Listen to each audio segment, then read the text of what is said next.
Mon pays qui continue de fonder un espoir en l'Organisation des Nations Unies pour trouver des solutions idoines aux questions auxquelles notre monde continue d'être confronté. Dans ce cadre, Monsieur le Président, nous pensons que les fondamentaux qui ont sous-tendu à la création de notre organisation doivent s'adapter aux mutations profondes de notre société. L'objectif du thème de la présente session, paix, prospérité, progrès, durabilité, est d'actualité. Évocateur et mérite une attention particulière de notre part. Épidémie de coups d'État en Afrique. Après celle de la Covid-19, le continent est frappé par celle des putschs militaires, notamment dans les pays francophones du sud du Sahara.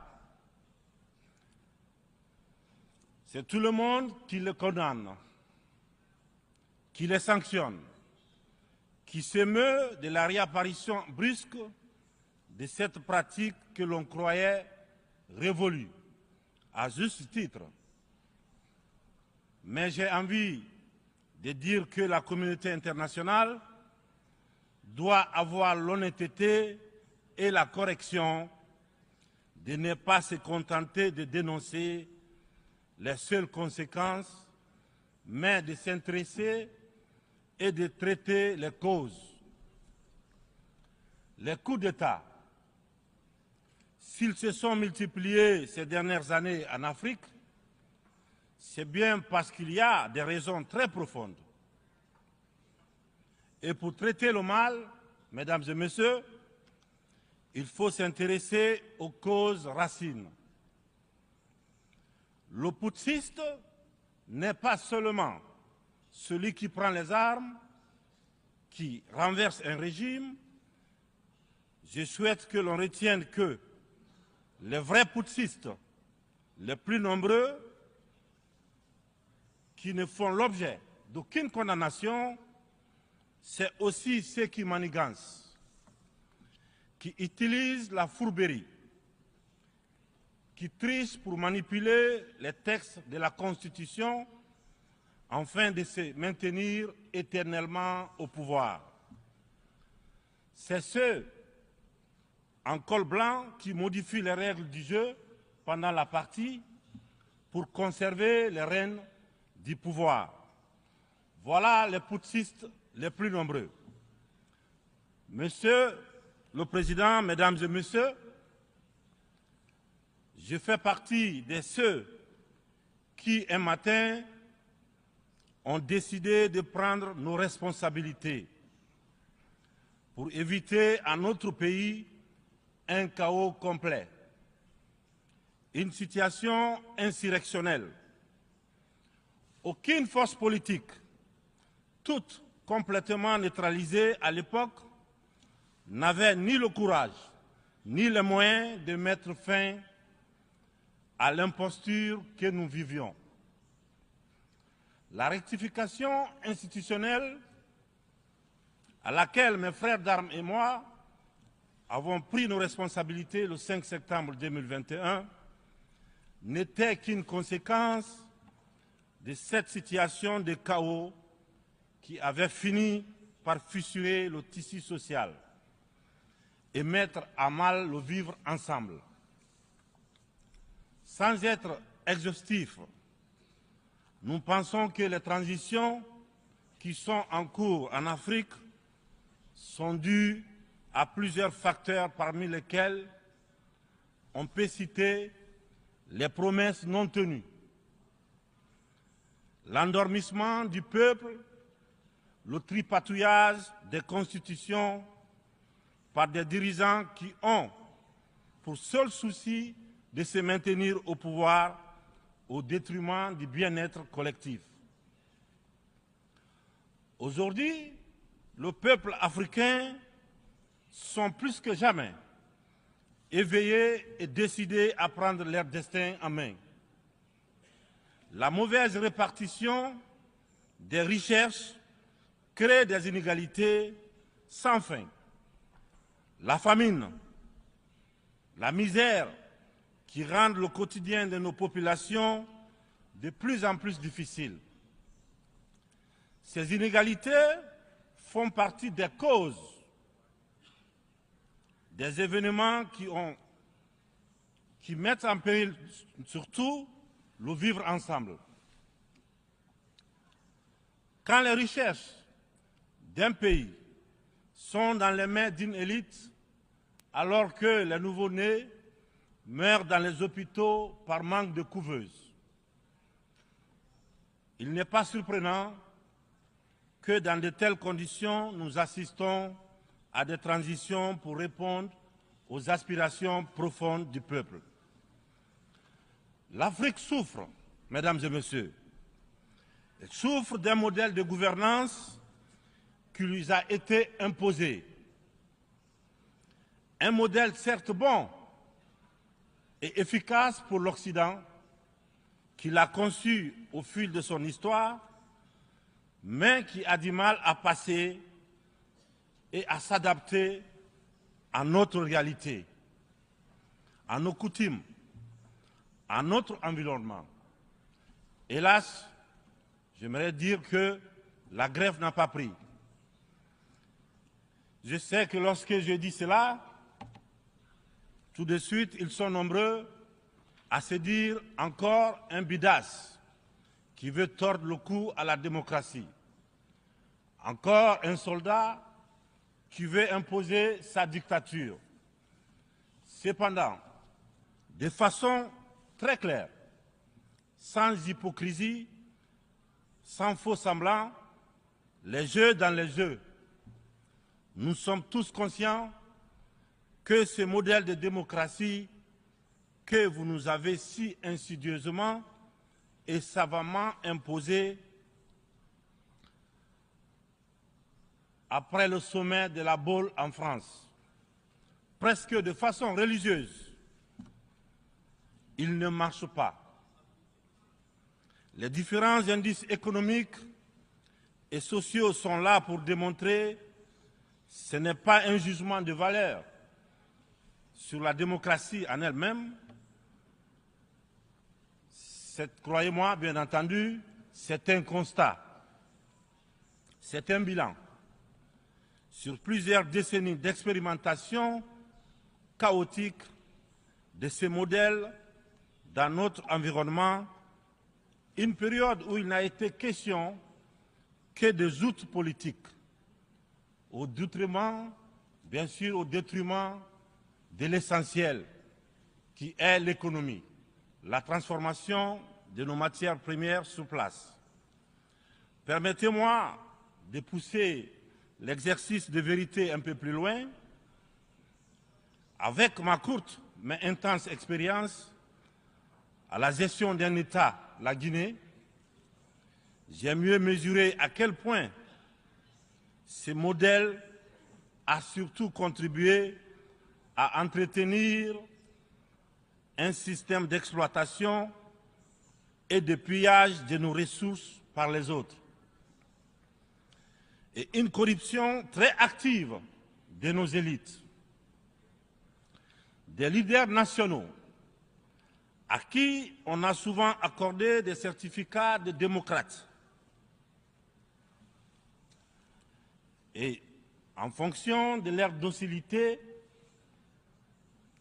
ou de leur aptitude à brader les ressources et les biens de leur peuple, ou encore de leur facilité à céder aux pseudo-recommandations et injonctions des grandes puissances.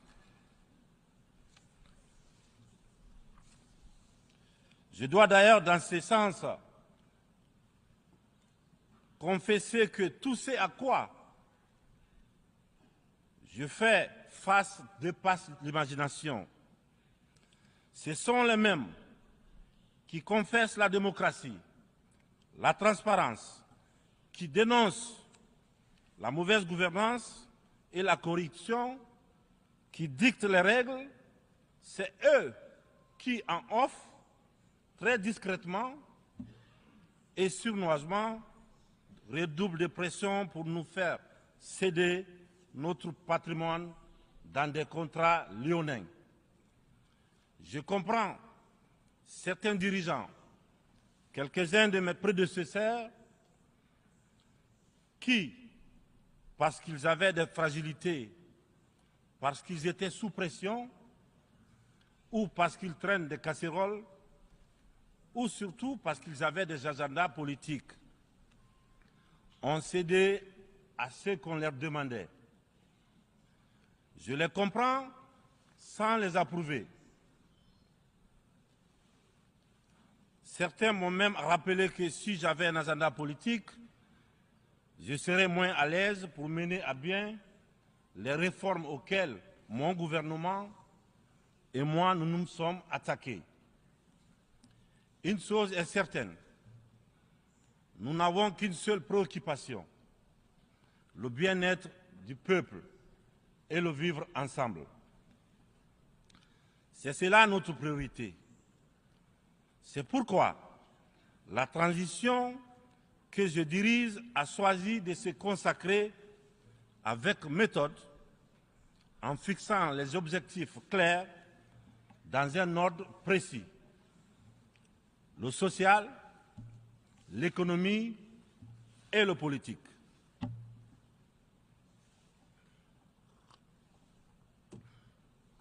Monsieur le Président, Mesdames et Messieurs, mon uniforme, je l'ai mis au service de mon peuple. Je vous serai reconnaissant de respecter ces serments, de nous tenir à distance respectable des divisions, de toutes sortes que beaucoup essaient de nourrir dans nos pays. Le Sahel traverse l'une des histoires les plus graves de sa très vieille histoire, mais elle a les ressorts nécessaires pour y faire face. Son sens légendaire de la diplomatie doit être libéré afin qu'ensemble, nous nous parlions sans interférence. C'est pourquoi, et pour cela, que la CEDEAO, dont la vocation était économique, doit cesser de se mêler de la politique et privilégier le dialogue. Nous, Africains, nous sommes fatigués, épuisés des catégorisations dans lesquelles les uns et les autres veulent nous mener et surtout veulent nous cantonner. La population de l'Afrique est jeune. Elle n'a pas connu la guerre froide. Elle n'a pas connu la guerre et les guerres idéologiques qui ont façonné le monde pendant les 70 dernières années.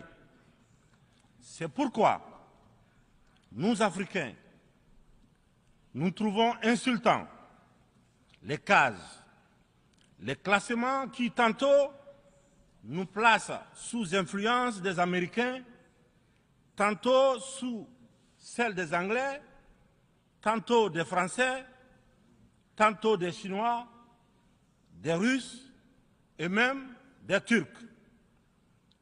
Nous ne sommes ni pro, ni anti-américains, ni pro, ni anti-chinois, ni pro, ni anti-français, ni pro, ni anti-russe, ni pro, ni anti-turc.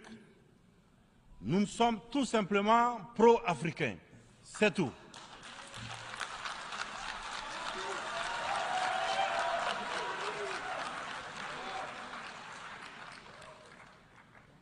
Nous mettre sous la coupe de telle ou telle puissance est une insulte, du mépris, du racisme vis-à-vis d'un continent de plus d'1,3 milliard de personnes. Il est important, dans cette prestigieuse et influente Assemblée, que l'on comprenne clairement que l'Afrique des papas, la vieille Afrique, s'est terminée.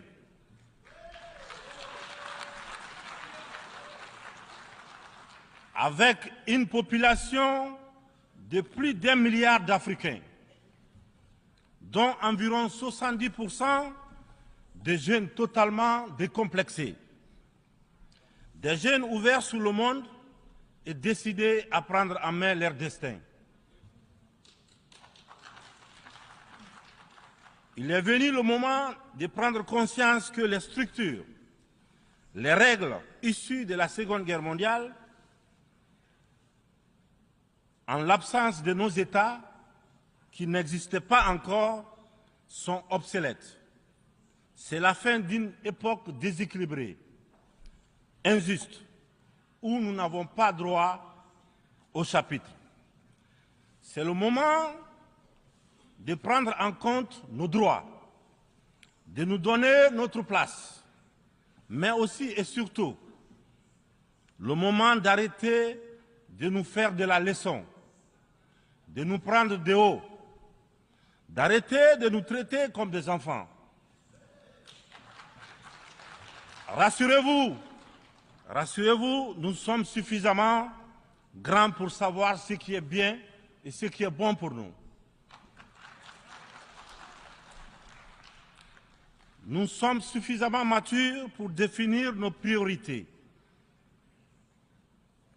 pour concevoir notre modèle qui corresponde à notre identité, à la réalité de nos populations, à ce que nous sommes tout simplement. Nous vous serions fort reconnaissants de nous faire confiance et de nous laisser mener notre barque comme vous l'avez permis dans certaines régions du monde. Vous l'avez permis en Asie, en Proche et Moyen-Orient, pour ne citer que cela. Cette infantilisation est du plus mauvais effet pour une jeunesse africaine qui s'est émancipée. Dans ce contexte, nous sommes tous interpellés et appelés à procéder à une meilleure analyse de la situation en vue d'initier et de poursuivre de nouvelles politiques au bénéfice de tous. La communauté internationale doit regarder l'Afrique avec les yeux neufs. Elle doit entreprendre avec elle désormais une coopération franche dans un esprit de partenariat gagnant-gagnant.